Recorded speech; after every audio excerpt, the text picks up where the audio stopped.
Hey, what's up everybody? Today we're going to be looking at putting some protection on the AIM Solo2. So a buddy approached me a little while ago about 3D printing something to kind of give it a little bit more protection in the event of a crash on a mini moto. And he sent over a file that was created by somebody else that blocked pretty much the whole screen section, so you could just see these two indicator lights, and that was to kind of keep down the visual noise. So what we did is we just modified the file, cut the center out, and this fits perfectly on the AIM Solo2 here.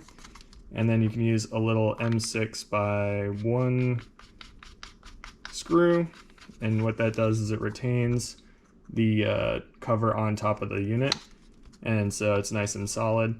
I printed these out in PLA because that's the only material I really have, and despite not being the best material for the job, it actually held up surprisingly well. I put it through some rigorous testing.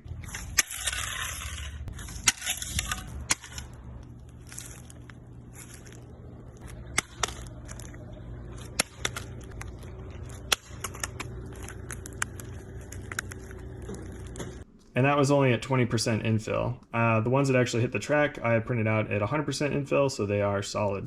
I've got a link down below for the files if you want to 3D print this yourself, or bother your friend and have them print it out. If you really want, you can contact me and I can see what I can do to send you one out. I'm not trying to make any money off this. This wasn't my original design. It's just something that I think is super useful. Thanks for hanging out with me in the garage. I'll see you in the next one.